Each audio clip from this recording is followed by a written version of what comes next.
কথা কয় কিন্তু আপোনাৰ দিনত অসমৰ মানুহে খাবলৈ নাপায় মৰিছে আপোনাৰ দিনত মানুহে খয়ে খয়ে এটা এটা অঞ্চলৰ পৰা আজি চেন্নাইত বা কেৰেলাত বা বেংগলোৰ গৈ তেওঁলোকে গৈ কাম কৰিবলৈ হাজিৰা কৰিবলৈ সিকিউৰিটি গাৰ্ড হ'ব লগা হৈছে বিশেষকৈ লকডাউনৰ সময়ত এনে মানুহৰ অৰ্থনীতি ভাগিত চুৰমাৰ হৈছিলে সেই সময়ত পুনৰ গো সুৰক্ষা আইন 2021 আনে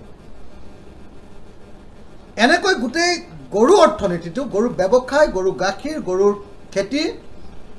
এই গোটেই অৰ্থনীতিটো ধ্বংস কৰি আচলতে মুখ্যমন্ত্ৰীয়ে অসমৰ খেতিয়ক সমাজৰ পেটত গুৰ মাৰিছে লাট দিছে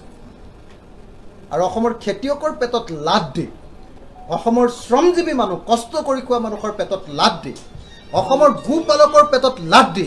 অসমৰ খিলঞ্জীয়া মানুহৰ পেটত লাট দি তেওঁ কেনেকৈ শ্ৰেষ্ঠ অসম বনাব খুজিছে সেই প্ৰশ্নৰ জবাব অসমৰ মানুহে নিশ্চয় তেওঁক এদিন বিচাৰিব আজি যদিও তেওঁ কৈছে যে তেওঁক মেমৰেণ্ডাম দিয়া নাই খেতিয়কবিলাকে কৈ আছে যে আমি মেমৰেণ্ডাম কেনেকৈ দিওঁ কাৰণ লকডাউন দি থৈছে ওলাবই নোৱাৰে মানুহ আজি মোৰ ওচৰলৈ প্ৰায় 300 মানুহ আহিছিলে তাৰ ভিতৰত 200 মানুহ ইতিমধ্যে পুলিচে বগীবিল দলঙত আটক কৰি ৰাখিছে বাছ লৈ অহাৰ কাৰণে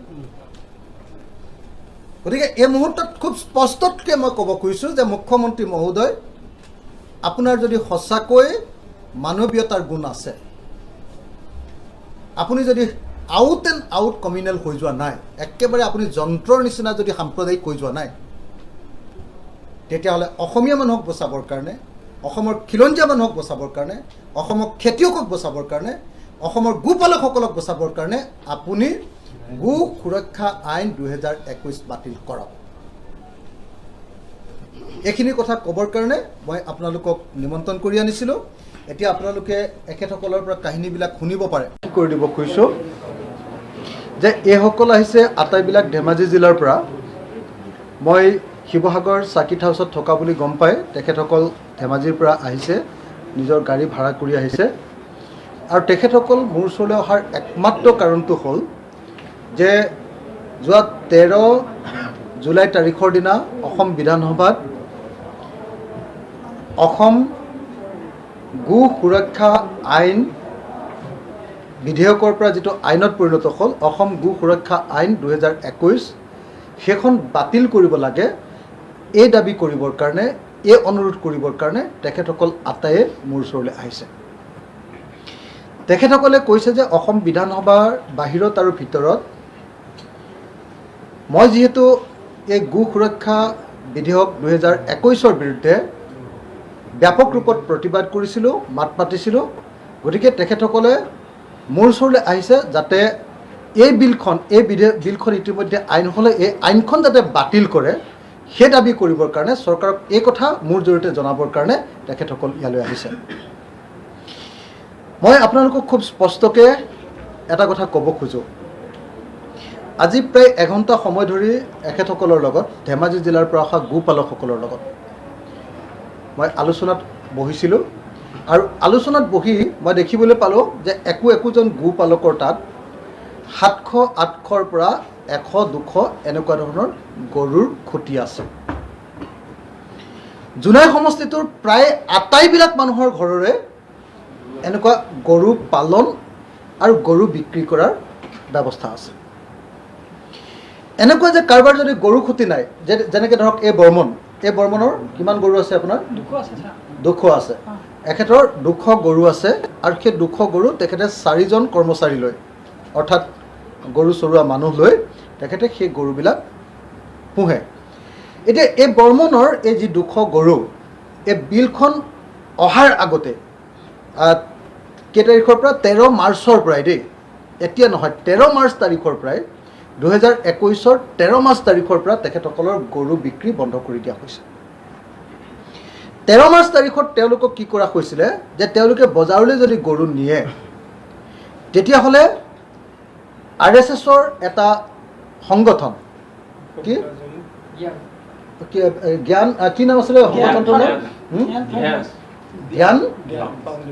ধ্যান ফাউণ্ডেশ্যন বুলি এটা RSSৰ এটা গ্ৰুপে গো সুৰক্ষা কৰিবৰ কাৰণে তেওঁলোকৰ গৰুবিলাক ৰাস্তাতে বন্ধ কৰি দিছিলে আৰু বিক্ৰী হোৱা গৰু পাউণ্ডত দি দিছিলে বা বিক্ৰী কৰিবলৈ অনাও পাউণ্ডত দি দিছিলে। তাৰ ফলস্বৰূপে যোৱা মাৰ্চ মাহৰ পৰা তেওঁলোকৰ গৰু বিক্ৰী কৰিব পৰা নাই। এতিয়া ধেমাজি, জোনাই, লখিমপুৰ, মাজুলী, শদিয়া, দধিয়ালাইকা এই অঞ্চলৰ মানুহে বেছিকেলি মূলতঃ গৰুক পালন কৰি, গৰু বিক্ৰী কৰি, গৰুৰ গাখীৰ বিক্ৰী কৰি তেওঁলোক চলায়। আজি গোপালকসকলে মোক কৈছে যে অখিলা কোনো পধ্যে গৰুৰ গাখীৰ বিক্ৰী কৰি গৰু পালন কৰাটো অসম্ভৱ। যদিহে বজাৰত গৰু বিক্ৰী কৰিব নোৱাৰে তেতিয়াহ'লে গৰু পালন কৰি গৰুৰ গাখীৰ বিক্ৰী কৰি কেতিয়াও এটা পাল বা এটা জাক গৰু পোহাটো কেতিয়াও সম্ভৱপৰ নহয়। তেওঁলোকৰ মতে দুটা বস্তু হয় যে তেওঁলোকে ব্যাপক ৰূপত এনেকুৱা গৰু খুটিয়ে গৰু পোহে, তাৰ পৰা ডাঙৰ এটা অৰ্থনীতি গঢ়ি উঠে। কিন্তু একেটা সময়তে আমি দেখিবলৈ পাইছোঁ যে তেওঁলোকে কৈছে যে লখিমপুৰ, ধেমাজি জিলাত বহুত মানুহ এনেকুৱা আছে যে তেওঁলোকৰ কোনোবাই 40,000 টকা দি এটা দমৰা কিনিলে, সেই দমৰাটো ছমাহ তেওঁলোকে পুহিলে, অলপ ডাঙৰ হ'ল, সেইটো 80,000 টকাত বিক্ৰী কৰিলে। এইটো হ'ল তেওঁলোকৰ অৰ্থনীতি। তেওঁলোকে গৰু পোহে, তেওঁলোকে গাখীৰ বিক্ৰী কৰে, তেওঁলোকে গৰু, মই আকৌ ক'লোঁ যে বেলেগৰ পৰা আনি গৰু পুহি 40,000 টকাত কিনি আনি 80,000 টকাত বিক্ৰী কৰে। তেওঁলোকে কোনোবাই গৰু ৰখীয়া হয়, কোনোবাই গৰু খেদি নিয়ে, কোনোবাই গৰু বজাৰলৈ নিয়ে, কোনোবাই ঘাঁহ কাটে। এই ধৰণে আমাৰ কেইবাখনো জিলাৰ মানুহে মূলতঃ গো পালন কৰি তেওঁলোক চলায়। তাৰ ভিতৰত মই আকৌ এবাৰ ক'লোঁ ধেমাজি জিলা, লখিমপুৰ জিলা, শদিয়া জিলা, মাজুলী জিলা আৰু আমাৰ তিনিচুকীয়াৰ দধিয়ালাইকা। তো এই জিলাকেইখন, জোনাইখন যিহেতু জিলা নহয়, জোনাইখন যিহেতু মহকুমা, গতিকে মই জোনাইখনৰ নাম কোৱা নাই, কিন্তু গোটেই ধেমাজি জিলাখনৰ নাম কৈ দিছোঁ। এতিয়া এখেতসকলে কৈছে যে যোৱা কিছুদিনৰ পৰা এই বিধেয়কখন যেতিয়াৰ পৰা উত্থাপনৰ বিষয়টো আহিলে তেতিয়াৰ পৰা ধেমাজি আৰু লখিমপুৰ জিলাৰ পৰা খয়ে খয়ে ল'ৰা এতিয়া গৈ চেন্নাই বা মাদ্ৰাজ বা বেংগলোৰ বা কেৰেলাত গৈ কাম কৰিবলৈ গুচি গৈছে। কাৰণ তেওঁলোকে বুজি উঠিছে যে এতিয়া আৰু কোনোপধ্যে গৰু পালন কৰি, গৰু বিক্ৰী কৰি, গৰুৰ ব্যৱসায় কৰি, গোটেই অসমত চাগে গৰু ব্যৱসায় কৰা মানুহৰ সংখ্যাও 1 লাখ মান হ'ব। 1 লাখ মান মানুহে অকল ব্যৱসায় কৰে, গৰু ব্যৱসায়টো। আৰু বহুতেই ভাবে যে এইটো অকল মুছলমানে কৰে, কিন্তু এখেতসকলে মোক কৈ আছে এতিয়া গৰুপালকসকলে যে যদি 500 মানুহে গৰু ব্যৱসায় কৰে তাৰে 400 আচলতে মুছলমান নহয়, মানে 5 ভাগৰ 1 অংশহে মুছলমান বেপাৰী আছে। হয়, এই বিলখনৰ জৰিয়তে বা এই আইনখনৰ জৰিয়তে মুছলমানক টাৰ্গেট কৰা হৈছে, মুছলমানৰ খাদ্যভাসৰ ওপৰত টাৰ্গেট কৰা হৈছে। ভাৰতৰ সংবিধানৰ 21 নম্বৰ অনুচ্ছেদত দিয়া যিটো ৰাইট টু লাইফ, তাৰ ওপৰত আক্ৰমণ কৰা হৈছে। কিন্তু দেখা গৈছে যে ইয়াৰ ফলস্বৰূপে লাখ লাখ থলুৱা অসমীয়াৰ জীৱন আৰু জীৱিকা ধ্বংস হৈ গৈছে। কাৰণে পুনৰ বিবেচনা কৰিব লাগে, নহ'লে কিন্তু কোনোপধ্যে অসমৰ থলুৱা মানুহে বিজেপি RSSক ক্ষমা নকৰিব। আজি আন্দোলন হৈছে গৰু, মই আপোনালোকক সেইকাৰণে অনুৰোধ জনাইছোঁ, সংবাদ মাধ্যমক মই অনুৰোধ জনাইছোঁ, মই অনুগ্ৰহ কৰি সংবাদ মাধ্যমক মই জনাব খুজিছোঁ যে আজি অসমৰ খেতিয়ক সমাজ, অসমৰ এজন বিধায়ক, অসমৰ এটা ৰাজনৈতিক দল, ৰাইজৰ দলৰ সভাপতিজনে আৰু খেতিয়ক সমাজ আৰু গোপালকসকলে একেলগতে দাবী জনাইছোঁ যে অসম গো সুৰক্ষা আইন 2021 বাতিল কৰিব লাগে। যদি বাতিল নকৰে তেতিয়াহ'লে তাৰ বিৰুদ্ধে আমি প্ৰতিবাদ গঢ়ি তুলিবলৈ বাধ্য হ'ম। অহা ছেপ্টেম্বৰ মাহৰ 1 তাৰিখৰ পৰা যিহেতু লকডাউন খুলিব, গতিকে অসমৰ মুখ্যমন্ত্ৰীক আমি জনাব খুজিছোঁ যে গো সুৰক্ষা আইন 2021 বাতিল কৰিবৰ কাৰণে আমি ছেপ্টেম্বৰ মাহৰ প্ৰথম সপ্তাহৰ পৰা সমগ্ৰ অসমত আন্দোলনৰ কাৰ্যসূচী গ্ৰহণ কৰিম। আৰু প্ৰথম কাৰ্যসূচী হিচাপে জুনাইত মানুহ আৰু গৰু একেলগতে ওলাই আমি অহা 3 ছেপ্টেম্বৰ তাৰিখৰ দিনা ব্যাপক প্ৰতিবাদী কাৰ্যসূচী গ্ৰহণ কৰিম। তো মুখ্যমন্ত্ৰীক আকৌ এবাৰ ক'ব খুজিছোঁ যে মুখ্যমন্ত্ৰী ডাঙৰীয়া, আপুনি সাম্প্ৰদায়িক ৰাজনীতি কৰিবলৈ গৈ বিজেপি আৰু RSSে সাম্প্ৰদায়িক ৰাজনীতি কৰিবলৈ গৈ অসমৰ মুছলমানক গৰু মঙহ খোৱাত বাধা দিবলৈ গৈ আপুনি আমাৰ অসমৰ খিলঞ্জীয়া মানুহক ভাতে মাৰিব খুজিছে। মোক খেতিয়কবিলাকে সুধি আছে, মোক গোপালকবিলাকে সুধি আছে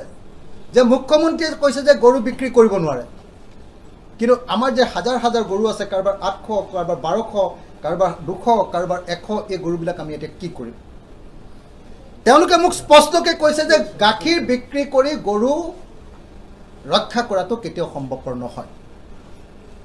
তেওঁলোকে মোক স্পষ্টকৈ কৈছে যে যদি গৰু বিক্ৰী কৰিব নোৱাৰে তেতিয়াহ'লে কোনো পধ্যে এনেকৈ গৰু পোহাটো সম্ভৱপৰ নহয়। তেতিয়াহ'লে কৈ দিয়ক যে ভাৰতবৰ্ষত গৰুৱে পুহিব নোৱাৰে, অসমত গৰুৱে পুহিব নোৱাৰে, এই কথাটো নহ'লে কৈ দিয়ক। আৰু সেইকাৰণে মই মুখ্যমন্ত্ৰীক জনাব খুজিছোঁ যে মুখ্যমন্ত্ৰী মহোদয়, আপুনিতো 1 লাখ নিবনুৱাক চাকৰি দিয়াৰ কথা কয়। মুখ্যমন্ত্ৰী মহোদয়, আপুনিতো অসমক ভাৰতবৰ্ষৰ 5খন ৰাজ্যৰ ভিতৰত এখন শ্ৰেষ্ঠ ৰাজ্য কৰাৰ কথা কয়, কিন্তু আপোনাৰ দিনত অসমৰ মানুহে খাবলৈ নাপাই মৰিছে। নে এই সময়ত মানুহ সুৰক্ষাৰ বিধেয়ক আনিব লাগিছিলে? এই সময়ত অৰ্থনৈতিক সুৰক্ষাৰ কাৰণে বিধেয়ক আনিব লাগিছিলে? নে এই সময়ত গৰু বিধেয়ক আনি অসমত সাম্প্ৰদায়িক ৰাজনীতি কৰি অসমৰ গৰু ব্যৱসায়টো বন্ধ কৰাৰ বিধেয়ক আনিব লাগিছিলে? গতিকে এই মুহূৰ্তত মই স্পষ্ট ভাষাৰে ক'ব খোজোঁ, এজন বিধায়ক হিচাপে আৰু ৰাইজৰ দলৰ সভাপতি হিচাপে মই স্পষ্ট ভাষাৰে ক'ব খোজোঁ যে কাইলৈ 100 দিনৰ বৰ্ষপূৰ্তিত, 100 দিনৰ পূৰ্তিত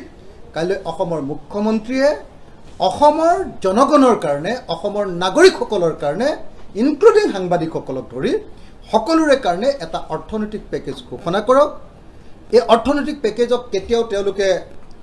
ইণ্ডিভিজুৱেল বেনিফিচিয়াৰী স্কিম বুলি ধৰিব নালাগে। এই অৰ্থনৈতিক পেকেজেহে কেৱল অসমৰ অৰ্থনীতি এই মুহূৰ্তত সুৰক্ষিত কৰিব পাৰিব। যদি এই অৰ্থনৈতিক পেকেজ ঘোষণা নকৰে অসমীয়া জাতি অতি কমেও 50 বছৰলৈ পিছুৱাই যাব।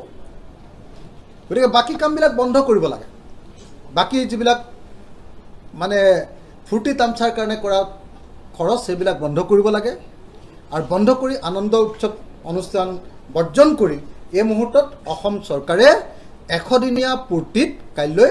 সমগ্ৰ অসমবাসী ৰাইজৰ কাৰণে এক অৰ্থনৈতিক পেকেজ ঘোষণা কৰক। এই আহ্বান, এই অনুৰোধ, এই দাবী জনাই মই অসম চৰকাৰক